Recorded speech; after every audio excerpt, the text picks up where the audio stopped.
So today, we have a new series, The Promise. It's all about the redemption, the story of Jesus Christ from the beginning to the book of Revelation. If you have read the Bible from Genesis to Revelation, you will realize that the story is all about Jesus. Can you say amen to that? Amen. It's about Jesus. That's why the name of Jesus is very powerful. If you mention the name of Jesus in the New Testament, the devil, or the power of the devil, it gets triggered. It's like, oh, it's Jesus. Don't kick us out yet. It's not our time. So the name Jesus has power. That's why don't misuse the name of Jesus. Amen. Never. Amen. Remember what Pastor Willie said last Sunday? Sus Mariusep. Never you misuse the name of Jesus. Never. Because the power is in the name of Jesus. Every time we sing that song, there is, oh my God, I really love that song. There is power in the name of Jesus. I really like that song because it's just a reminder for me that every time I pray, then I pray in the name of Jesus, there is power. And so this morning, I will start this series. Me and Pastor John, we will be discussing about the promise all throughout the month of December. And I will start with you guys, the promise of redemption. For you to be reminded that because of this, you will realize that the beginning and the end is all about the redemption. I like movies, especially Rudy Fernandez. It's not. My wife is always calling me when I wear this jacket. What's the name of that guy? The channel to Fernando Po Jr. Coco Martin. What's they call him? What's the anong tawag sa kanya, pangalan niya? Tanggol. Ano? Tanggol. Hindi may tawag siya. Cardo. Every time I wear this one, itong jacket na ito, my wife calls me Cardo. Sabi ko, anong Cardo? At sinong Cardo? Sabi niya, di mo alam si Cardo. Sabi ko, hindi eh. Alam ko si Cardo sa panahon ko eh. But you know what, again, the story of Rudy Fernandez, every time you will watch the movies of Rudy Fernandez, at the end is always a story of redemption. Yeah, he always died at the end. Did you notice that? Pelikula ni Rudy Fernandez, palagi siyang namamatay sa the end. Palagi siyang namamatay sa the end ng pelikula niya. It's always dying. I said, man, what kind of movies are these? Always, it's like a tragic end of it. But always a story of redemption was of his pelikula. That's why I like him. Do you like him? You don't know him. Oh, by the way, it's his birthday. Happy birthday. I ordered pizza for you today. I ordered pizza. Amen. And you know what, guys? You know what? The story of redemption. Just like, man, ang ganda. Gustong-gusto ko ang mga pelikula niya. Kasi nga, the story of redemption. And so today, you and I will be reminded from Genesis chapter 3, verse 15. It's the first, they call it Potivangelium or Potivangelism. It's just like the first drama unfolding about this coming Messiah that you and I will realize that you and I are saved. Because of this Messiah that has been promised more than, hindi ko alam kung naniniwala kayo, sabi nila, 6,000 years na lang ang mundo natin. Pero pagdating naman sa science, sa billion of years, bahala kayo kung saan kayo lulugar. Okay? Pero naniniwala ko na billion of years talaga itong mundo natin. Okay? Pero kasi may story before the earth, before people were created. Doon ako laging, naniniwala ako na may mga talagang malalaking hayop noon, yung mga dinosaurs, Kaya tinanggal ng Diyos bago niya nilikha ang tao. Kakainin niya tayo Kaya huwag muna. Kaya, hindi tayo science, balik tayo sa Biblia. Okay, gusto ko lang basahin, para makita natin where this verse is coming from. Of course, it's already, they already messed up with God. They already committed or disobeyed God. And so this is part of the story that just like sandwiched between the fall of man, and just like God, on His foreknowledge and predestined minds, it says here in verse 15, sabi niya, and I will put enmity, because He already declared, the punishment of the serpent who tempted Adam and Eve. And then in verse 15, sabi niya, and I will put enmity between you and the woman, and between your offspring, and he will crush your head, and you will strike his feet. And they said, according to Bible theologians, they said this happened when Christ was crucified. And here, this will be the story of humankind, between good and evil, between righteous and wickedness. Look what happened around you or around the world. When I was a kid, I never thought that there are homeless in America. Akala ko walang homeless sa Amerika nung una akong makakita ng Amerikano. Si Scott Boudreau. Yung mga misyonary pumunta sa amin, mga sa seminary, pupunta sa barangay namin, makikipaglaro ng basketball, and then later on, mangangaral sila. Pero una akong makakita ng Amerikano, sabi ko, ano kaya kinakain ng mga Amerikano? Binubuot mo ang pasok sa isip ko, kasi akala ko ibang kinakain nila sa kinakain natin. Amerikano eh. Sabi ko, ano kaya kinakain nila? Pero the point here is this: they brought Christianity in our barangay. That's why that's where I came from, Marede. And I'm telling you guys that the promise of redemption I heard from there, and then maybe 15 years later or 17 years later, that's when I surrendered my life to the Lord. And then I went to seminary and became a pastor. And I'm telling you, without this Christianity, my wife always reminding me, sabi niya, baka patay ka na ngayon. Siguro addict ka ngayon. Yung mga ganun, na marahil pinagdaanan ng buhay ko because I've been through a lot. Naging addict na ako, naging addict ako sa alcohol, sa marijuana, sa syrup, lahat, pinagdaanan ko. But because of this, I can proudly say to you, because of this story of redemption, I've been redeemed, I've been washed, and I've been saved. Amen. The story of redemption. Story of redemption. So, when I was in campus ministry in Metro Manila, after my seminary days, University Belt, and we baptized more than 400 people, student college, universities, and colleges. Most of the times, kasi I was wearing yung mga ragged na mga sapatos, saka pantalon, yung mga butas-butas na pantalon. Sabi nila, pastor ka ba talaga? Bakit ganyan ang suot mo? Hindi naman talaga ako marunong magsuot ng ng mga magaganda eh. Galing ako ng probinsya eh. Mahirap talaga kami. Pinag-aral ako ng auntie ko mula high school, college, hanggang sa seminary. Wala talagang pangpaaral ng tatay ko. And so, nung nag-campus ministry ako for 5 years sa University Belt, most of them sabi, pastor po talaga kayo. Bakit ganyan kayo magsuot? Sabi ko, ganun talaga ako magsuot eh. Pero pag kinukwento ko yung buhay ko, most of them nakaka-relate. Nakaka-relate sila. May binabautismo niya kami, alauna, madaling araw, sa kusada. Ganun katindi yung mga kabataan. Pero I'm telling you, my dear church, number one, that we can learn this morning about the promise of redemption, because we mess up the plan of God.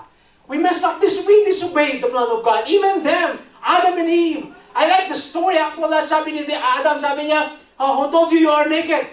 Sabi niya, actually, yung babae kasi. Yung babae pinadala mo eh.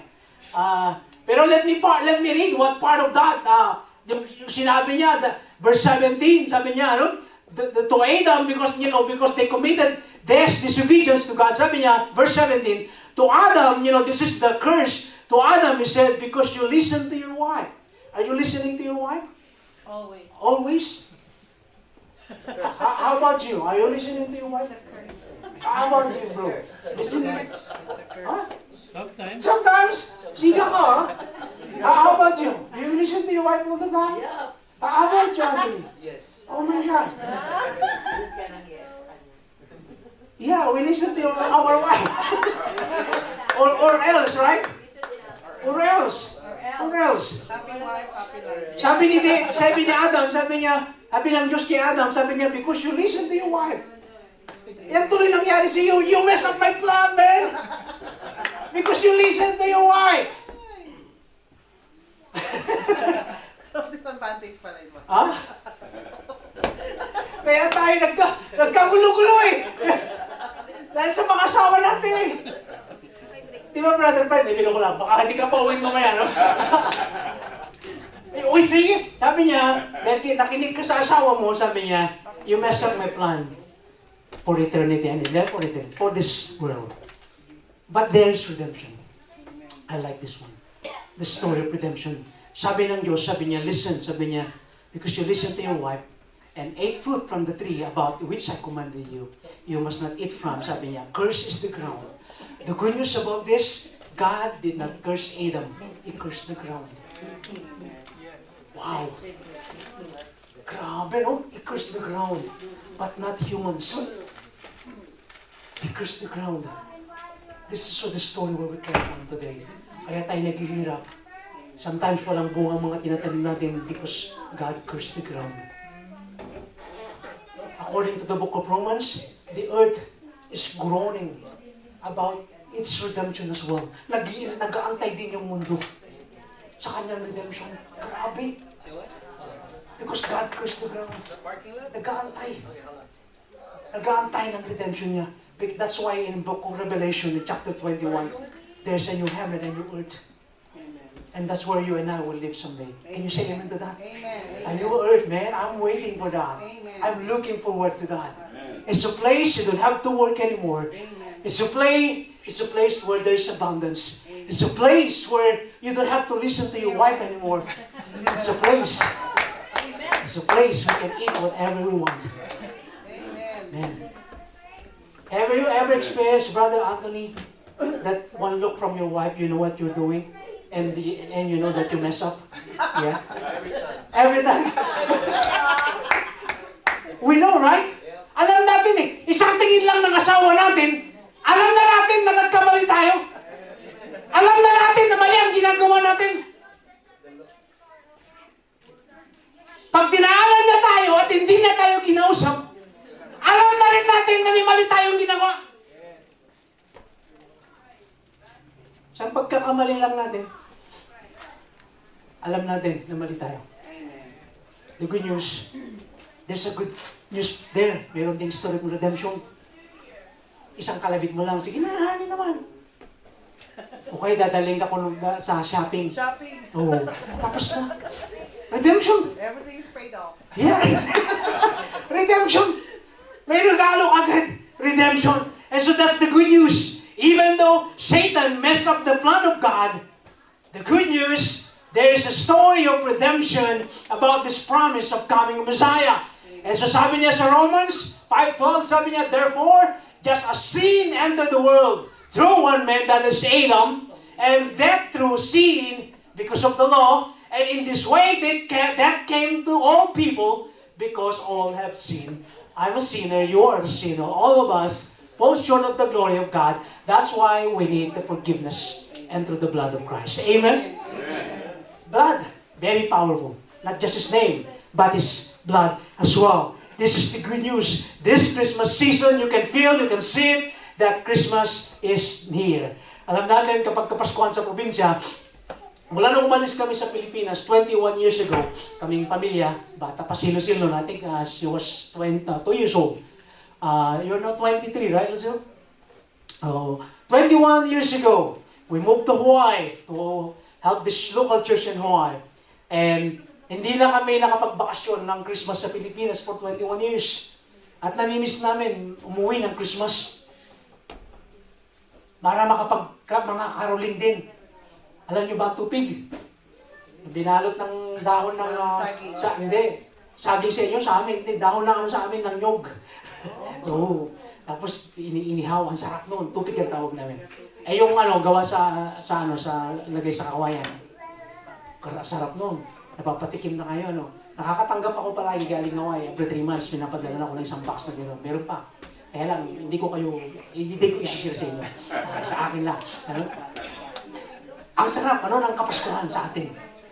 Lalo pag nangaruling yung mga bata, ang sarap, nangaruling. When I was high school in Manila High, may mga nangaruling sa 454 BP Pin Street, sa Pinmesa, malapit sa Trabaho Market. Pag narinig mo pala yung kalansing ng tansan, ano sinasabi namin kagad? Patawad! Mumurahin ka nila agad pag sinabi mo patawad. Pero sa probinsya namin, pag nangangaruling, ang sarap pakinggan, lalo yung mga indigenous people, yung mga Agta o Eta, ang gandang pakinggan ng boses nila. Yung blending, ang ganda ng boses nila. Ang sarap silang nilang Paskuhan. Alam niyo, binibigyan ng tatay ko sa kanila, alak. Alak. Mga ngaruling sila, 3:00 na madaling araw. Tulog na lahat ng tao. Yun, bibigyan ng alak ng tatay ko. Yun ang pamasko niya. Kaya alam nyo ba, sa bahay namin, tambayan ng mga ita hanggang ngayon. Oo, tanong nyo sa pamangkin ko. May mga pinatira ang tatay ko sa bahay namin. Naging kakulay ko na nga sila. Hanggang ngayon, may mga pinapapunta ako pag umuwi ako. Ng grupo. Hanggang ngayon, dinadala ko sila pag umuwi ako. Yung mga picture akong, itong last na week ko itong July, dinalaw ko ulit sila. Nandun pa yung mga bata. At malalaki na sila. Hindi pala, ganyan pa rin sila ngayon. Pastor eh. Ha? Malilit po. Maliliit pa rin sila. At kilala pa rin nila ako. You see? That's my mission every time na uwi ako. Nung umuwi kami, kasama ko pamilya ko, dinalaw din namin sila. Sabi namin, Lucille, mga kapatid mo mga yan. And you know what? And I'm telling you guys, the story, I'm always sharing this story because, you know, because of this redemption that I experienced, the blessing that I received because of this, pag umuwi ako, dinadala ko po rin sila at binibigay din namin ng mga sako-sako, box-box na pagkain. At pinapadalan ko rin sila ng mga used clothes, mga galing sa Amerika. Sapatos. Nung umuwi ako kami, ang dami naming binigay ng mga sapatos sa kanila.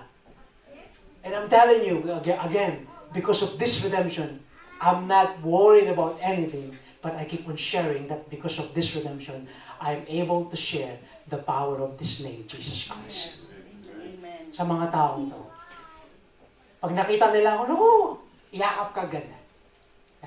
Kilala pa ako ng mga batang ito. Kasi tumira sila sa bahay. Tumira sila sa bahay. At kapag wala silang matuluyan, ginabi sila, alam nila kung saan sila pupunta. Sa bahay. Doon sila makikitulog. Alam niyo mga kapatid sa pananampalataya, even if you mess up with the plan of God, there's always forgiveness, a second chance, a third chance, a fourth chance. God will always run up to you and He will remind you.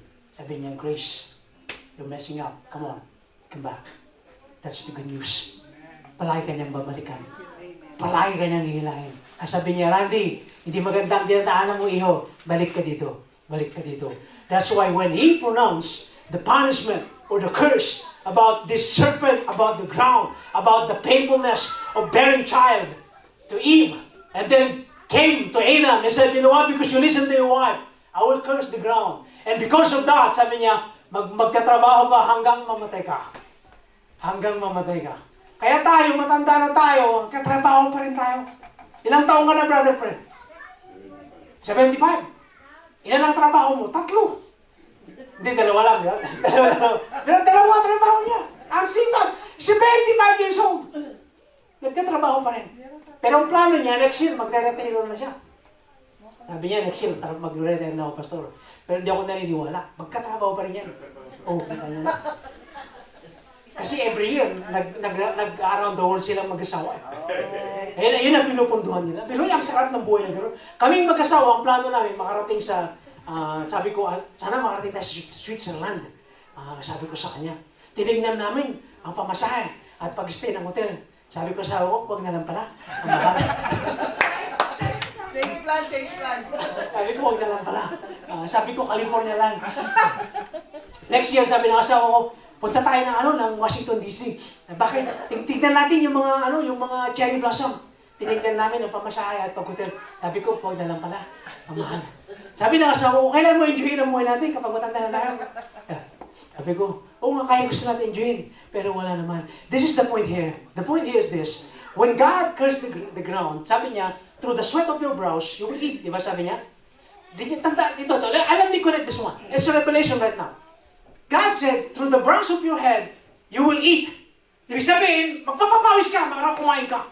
And then when Christ was praying, he was praying, sabi niya, let this cup pass away from me. What happened there in that garden? A sweat of blood came down from his brow. What's the point? The point is that even the curse of the ground, para hindi ka ma-bless, God has already redeemed you when that blood came down from the brows of your Savior. Amen. Nakita nyo, ganon kakatindi ang kabutihan ng Diyos sa buhay natin. Grabe. Grabe. Kaya talaga dapat i-enjoy mo yung pinaghirapan mo. I have a cousin in Hawaii. He just retired. And is planning to go to the Philippines. Sabi niya, matagal siyang hindi na bakasyon, parang 30 years. Sabi niya, now that I'm retired, sabi niya, he's planning. Bumili na siya ng luggage niya, inaayos na yung gamit niya para magbakasyon. Kare-retire lang niya.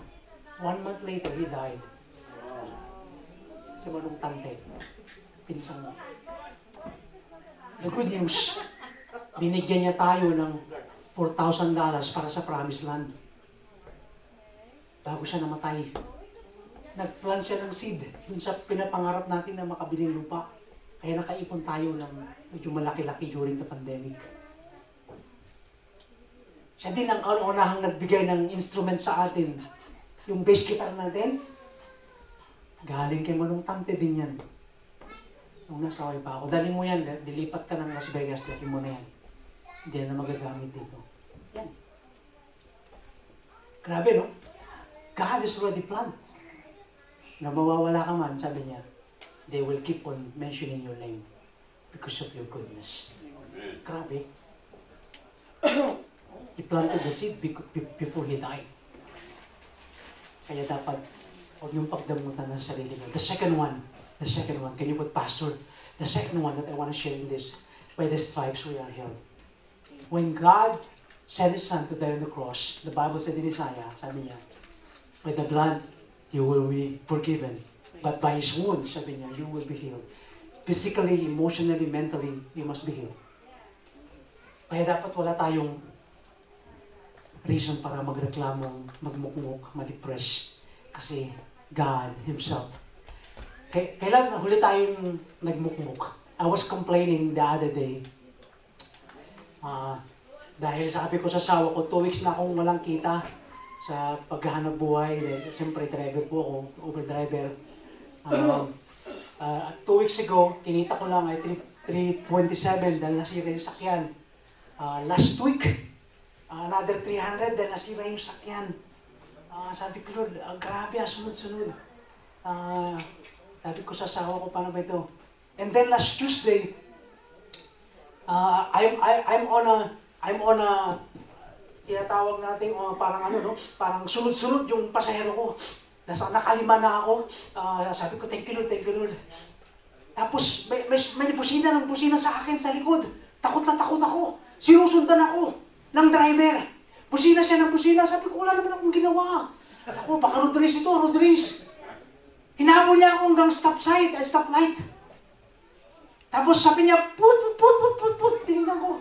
Sabi ko, pambira, baka wala pa ito. Baka bibigay. Sabi niya, baba mo yung bintana mo. Binaba mo. Bakit? Sabi ko, may usok doon gagaling sa makina mo. Hindi sa tambutso, pero sa makina.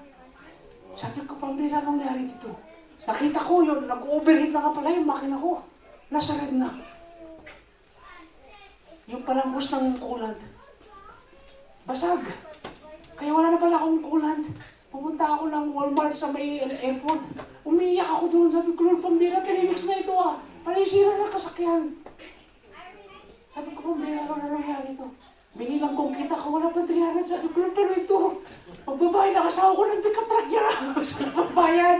Sabi ko, pambira. Sunod-sunod, 3 weeks. Sabi ko, Lord, pinicture. Tapos, before that, bumili na ako ng coolant. Hindi ko pa nakikita kung saan nagagaling yung ng tubig. Binuhusan ko bumili ako ng 2. Sabi ko, bakit hindi napupunod itong radiator ko? Sabi ko, bakit kaya? Saan pupunta ang tubig? Nung sinilip ko yung parang katabi kong sakyan, basang-basa na yung ilalim ng kasakyan. Sabi ko, pambihira. Sabi ng asawa ko, kumuha na lang ng towing truck. Tinignan ko presyo, 300. From sa bahay hanggang mula sa Walmart hanggang dito, more than 300. Sabi ko, pambihira, 300 para ko ito. Nagpaho pa ako. Tapos sabi ko, lagyan ko ng maraming kulang. Tapos dahan-dahanin ko umuwi. Pero nyo, nakarating ako sa bahay, more than 4 hours. 13 miles. Takbo, tigil, patay. Sabi ko, ayaw ko magbayad ng 300. Nakarating ako sa Mavericks, nilagyan ko ng kulang. Pagdating ko ng McDonald's, kumain, sa Town Square, nagpicture-picture ako doon. Sabi ko, shopping muna ako sa ako. Sabi niya, wala kang pera, alam ko. Hindi ko na akong dayahin. Tapos pagdating ko dito sa McDonald's, 7:00 na ng gabi. Bumili ako ng Happy Meal. Dahil wala akong pera, happy meal lang kaya ko. Sabi ko, salamat Lord, nakakain ako. Pagdating ko sa bahay, tuwang-tuwa ako dahil naiuwi ko yung sakyan. Kinabukasan, pagkising ko, sinilip ko kay Sir nito. Natid ko muna si Lucas sa school. Tinanggal ko yung mga dapat tanggalin. Sabi ko, ay salamat, ito lang ang sira niya. Alam niyo kung magkano lang yung presyo ng sira? $4.97. Oh, grabe. Pinapawisan tuloy ako sa pagkakas. I save tons of money. Sabi ko, Lord, thank you. You see? Redemption. Reklamo tayo ng reklamo, pero ito lang pala yung problema natin. Pakaliit. Pakaliit. Diba, brother friend, ano yung prayer mo? Inaaway ka ng manager mo? Anong sabi mo? Lord, sabi mo, I quit! Oo, biro mo. Dahil sinisiraan ka ng trabaho mo, I quit! Quit siya, ano? Ano nangyari that day? Nilipat siya ng trabaho ng Panginoon. Biro ninyo. You see? Just like your testimony. Redemption. Part of redemption. By the blood that came from his brows. The curse from the ground. That blood that fell on the ground. That's why there's a blessing in working. It's a blessing. The last one, kung nakabahan, the last one, it reveals the first Christmas. It reveals, alam niyo yung word na yung salita niya dyan, ano, na Advent or Adventus sa Latin, first coming, ano po. It reveals in Genesis 3:15 that there's redemption, that there's coming of this Messiah, our Savior. Our salvation will be provided of the God of the Father. In other words, the solution of the problem that created by Satan, the solution was provided by God. So if you have a problem, bring it to God. God will create and make the solution for you. Just trusting the Lord your God. Whatever you have right now, what problems that you have right now, what circumstances that you have right now, God will provide the solution. Can you say amen to that? Amen. Solution. Solution. Solution. Dapat may solution. Kami mag-asawa, pag hindi kami nag-uusap, may solution eh. Sa floor ako natutulog. Yun ang solution natin.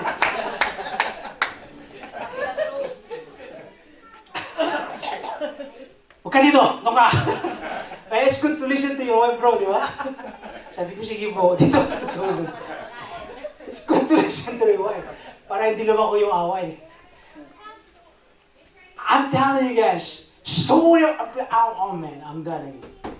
I like being redeemed. I like being, washed away. But the part of that is that I know that God has already provided the solution. What problems do I have right now? God will provide the solution.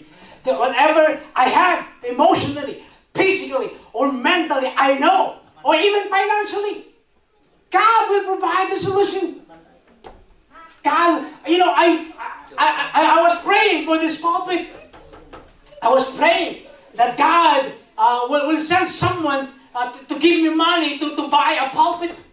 Because I want an acrylic, much presentable than this. Of course, if you don't know the story, how come this pulpit came from?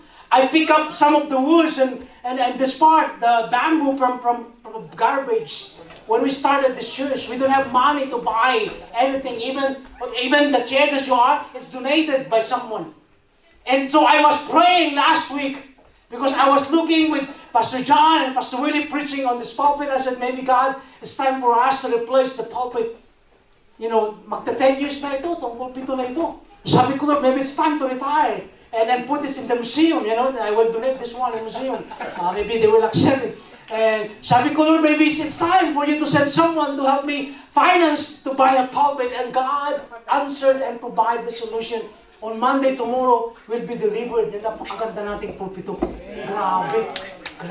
Thank you, Manang Lina and Sir Lylene. Sila nagbigay ng pera para makabili tayo ng bagong pulpito. Si Pastor Jan ang magsisermon sa amin, hindi umaawit. Akala ko, aawit bro eh. Kaya sabi ko, siguro sa Sunday darating na ito. But they sent me an email, sabi, sorry, sa Monday na namin i-deliver. Sabi ko, sana ako na. Pero Brother Jan will be using that pulpit next Sunday.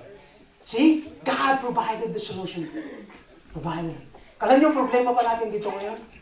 Computer, yung CPU natin, kailangan natin mas malakas daw, sabi nila. Sabi ko, Lord, sana may makabili din ng ganun. Wala tayong budget eh. Kasi eksakto palagi. May pera tayo, pero ayaw natin gastusin yung 25,000 para sa promise natin. So umaasa lang tayo sa offering natin. Alam niyo mga kapatid sa pananampalataya, palaging eksakto at sobra. At nabigyan niyo pa nga kami ng love gift nung ano ba yan, pastors, bigyan niyo din kami ng Christmas bonus. Mga elders, no? Alam niyo mga kapatid sa pananampalataya, this is the point here. If you have a problem, remember the message of Pastor Jan, bring it to God. If you have, something to pray for, you're supplicating for other people, bring it to God. If you have personnel that you need, bring it to God. Just like what I said, the story about this one praying for her mom for 20 years. Sabi niya na muntik ko na siyang i-give up. Sabi niya it's good I never gave up on my mom. And she accepted the Lord. And this first Christmas, it reveals the first advent of the coming Messiah. Even the shepherd, when the angels came down and told them that a baby-born king was born in Bethlehem, they hurriedly or never wasted time. They went down from the hill and visited this baby Jesus. And they were in awe about this baby Jesus. And they went home sharing and telling people about this baby Jesus. Mga kapatid sa pananampalataya, I hope and pray that this Christmas is not just Christmas for you and for me. Na hindi lang sana Christmas na Christmas, parang, Christmas na naman. Magkaroon rin tayo or mag-decorate tayo. Actually, nakalimutan ni Sister Vivian yung Christmas tree natin. Meron na tayong Christmas tree. Pinalitan na nila yung luma nating Christmas tree. Bumili sila ng bago, kaso lang nakalimutan. But you know what? Ito yung mga tinatawag po nating mga senyales na kapaskuhan na naman. Ang sarap ng pakiramdam ng Pasko, to tell you honestly. I grew up very poor, sa barangay namin. Pero kapag nangangaroling kami at binibigyan kami ng tubig o anuman, bibingka ng karolingan namin, ang sarap ng pakiramdam. Yung kukunin mo yung tansan at tapos bubutasan mo, tapos lalagyan mo ng ayon, tapos yun ang gagamitin mo. O kaya yung galon ng gasolina na nililis yun ang gagamitin mo pandram, ang sarap ng pakiramdam. Tapos, pag hindi kayo binigyan ng kinarilugan nyo, binabato namin nung bata kami. Binabato namin ng bahay. Tapos takbo. The point here is this. Kapag hindi kayo nakatanggap ng regalo, yung regaluhan nyo, huwag nyo silang babatuin. Okay? At pasalamat pa rin tayo. Amen? Let's bow down and pray. Oh, glorious Father in heaven, today, Father, we are so grateful to you because you are a good God. Kindness, forgiving, merciful, and gracious. We praise you, Father, for everything that you have done. Sa lahat ng biyaya mo, Lord, salamat po. Salamat po. We also pray you, Lord, sa birthday ni Braden. Thank you, Father, for his life, for his dedication and commitment to the church, giving praise and using his gifts and talents, Lord, to help us praise for your name and for your glory. Salamat din, Lord Jesus, the good news kay Brother Jim Pacheco, na siya po ay nirelease na siya ng mga Hamas, Lord, at siya po ay nakauwi na sa Pilipinas. Thank you, Father. Now, once again, pinaalalahanan mo kami that you are answering prayer even now. That even today, Lord, miracles still nangyayari.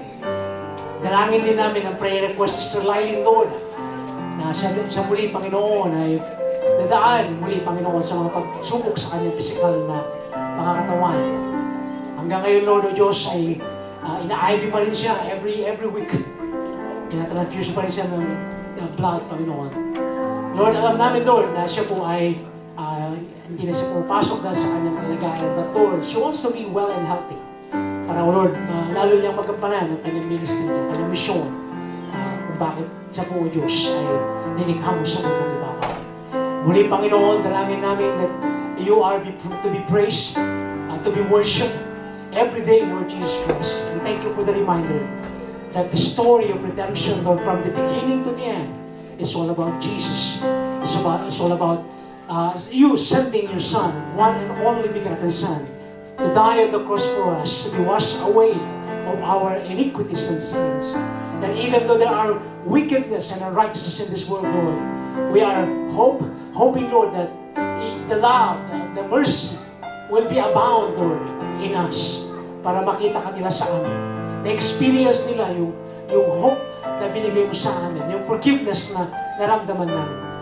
Makita nila, Lord, that even us, Lord, makita nila the story of redemption na binago mo ang aming mga buhay.